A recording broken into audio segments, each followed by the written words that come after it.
Sumainyo ang Panginoon, At sumaiyo rin. ang pagpapahayag ng mabuting balita ng Panginoon ayon kay San Lucas.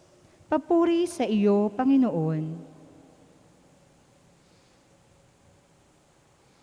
Nang si Herodes ang hari ng Judea, may isang saserdote na angalay Zacarias sa pangkat ni Abias. At mula rin sa lipi ni Aaron ang kanyang asawang si Elizabeth. Kapwa sila kalugod-lugod sa paningin ng Diyos, namumuhay ng ayon sa mga utos at tuntuning mula sa Panginoon. Wala silang anak sapagkat baog si Elizabeth at sila'y matanda na. Ang pangkat ni Zacarias ang nanunungkulan noon at siya'y naglilingkod sa harapan ng Diyos bilang saserdote. Nang sila'y magsapalaran, ayon sa kaugalian ng mga saserdote, siya ang nahirang na maghandog ng kamanyang. Kaya't pumasok siya sa templo ng Panginoon sa oras ng pagsusunog ng kamanyang, samantalang nagkakatipon sa labas ang mga tao at nananalangin. Walang ano-ano'y napakita sa kanya ang isang anghel ng Panginoon, nakatayo sa gawing kanan ng dambanang sunugan ng kamanyang. Nagulat si Zacarias at sinila ng matinding takot nang makita ang anghel. Ngunit sinabi nito sa kanya, "Huwag kang matakot, Zacarias. Dininig ng Diyos ang panalangin mo. Kayo ni Elizabeth ay magkakaanak ng isang lalaki at Juan ang ipapangalan mo sa kanya. Ikaw ay matutuwa at magiging maligaya at marami ang magagalak sa kanyang pagsilang sapagkat siya'y magiging dakila sa paningin ng Panginoon. Hindi siya iinom ng alak o anumang inuming nakalalasing. Sa sinapupunan pa lamang ng kanyang ina, mapupuspos na siya ng Espiritu Santo. Marami sa mga anak ng Israel ang panunumbalikin niya sa kanilang Panginoong Diyos. Mauna siya sa Panginoon, taglay ang Espiritu at kapangyarihan ni Elias upang pagkasunduin ang mga ama at ang mga anak at panumbalikin sa daan ng matuwid ang mga suwail. Sa gayon, ipaghahanda niya ng isang bayan, ang Panginoon." Ang mabuting balita ng Panginoon. Pinupuri ka namin, Panginoong Hesukristo. Magandang gabi po sa inyong lahat. Ngayon po ay nasa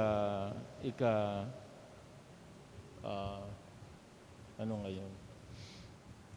Ang inihanda ko ay yung Wednesday, 12 Sunday in Ordinary Time. Hindi ko alam, ngayon pala ay pagmimisa sa Bisperas ang liturgy dito. Anyway, pagnilayan natin itong ating binasa sa mabuting balita, dito nakita natin yung nangyari kay Elizabeth at Zacarias, mga masunurin sa Diyos, may mga malalapit sa Diyos, palaging nagdarasal sa templo dahil gusto nilang magkaanak. Dahil sa panahon na iyon, kapag ang mag-asawa ay walang anak o kaya ang babae walang anak, ay parang tinitingnan nila ng kaparusahan. No? It's a curse dahil hindi siya nagkaanak. Kaya gumawa sila ng paraan, sila ay mga makadiyos na tao. May mga tungkulin sa simbahan, sa templo, araw-gabi nagdarasal. Si Zacarias bilang isang tagapaglingkod. At sila ay matatanda na. Si Elizabeth ay baog.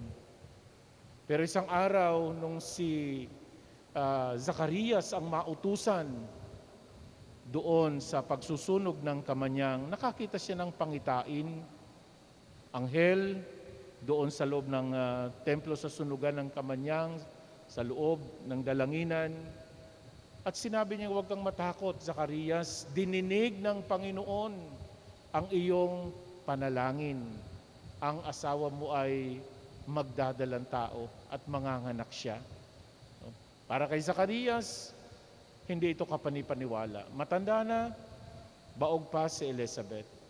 Pero, siyempre, yung kanyang pagtitiwala sa Diyos, yung kanyang panalangin ng mag-asawang si Zacarias at Elizabeth ay pinakinggan ng Panginoon.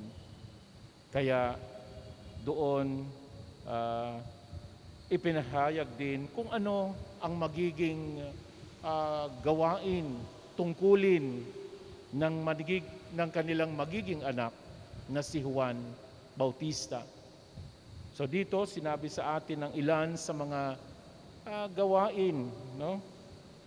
Hindi siya iinom ng alak, no? Sapagkat siya ay dakila sa Panginoon, no? Juan ang pangalan, magiging maligaya sila dahil papanumbalikin yung mga makasalanan sa Diyos. Siya ang tagapanguna ng Panginoon, taglay ang espiritu ni Elias, at sabi niya rito, panunumbakilakin sa daan ng matuwid ang mga suwail at ipaghahanda niya ng isang bayan ang Panginoon. So ilan lamang sa mga gawain ng magiging anak ni Zacarias at ni Elizabeth na si Juan. So makikita natin dito na ang Panginoon ay binigyan sila ng pinakinggan ng kanilang panalangin. Juan, sabi nga, God is gracious. Sa kabutihang loob ng Diyos, sa kanyang kabutihan ay pinakinggan ang kanilang panalangin. At ito nga, si Juan, no, maririnig natin ito sa kanyang buhay, kung paano siya namuhay. Namuhay siya ng simple, sa ilang, ang kanyang pagkain, ang kanyang damit, at ang mahalaga ay maipahayag niya ang pagbabalik loob sa Panginoon. Paghahanda ng daraanan ng Panginoon, paghahanda ng sarili sa pagtanggap sa darating na Mesiyas. Hudyat na darating na ang Mesiyas dito nga sa kapanganakan ni Juan Bautista. So, magiging tagapaghanda siya ng mga tao. Tagapagbinyag, binyag ng pagsisisi dahil sa kanilang mga nagawang kasalanan. At yun na nga, maraming tagasunod, maraming nagpabinyag kay Juan, maraming naniwala sa kanya. At unti-unti, nung makakilala na nila ang Panginoon, dahan-dahan naman siyang bumababa. Naipakilala niya si Jesus at siya ay bumaba na. Ibig sabihin, si Jesus na ang nasa main focus, no, sa kanyang kapanganakan. So mga kapatid, para sa ating pagninilay bilang mga tagasunod ni Kristo, ano ang sinasabi sa atin nito, ang kapanganakan ni Juan Bautista? Sinasabi sa atin na ang Diyos ay mapagmahal dahil binigyan niya si Zacarias at si Elizabeth ng anak na siyang magiging tagapaghanda sa atin. No? Pagpapahayag ng pagbabalik loob na tayo bilang mga anak ng Diyos, bilang mga mahihin at mga makasalanan, ay magbalik loob sa Diyos at tanggapin natin si Kristo sa ating puso.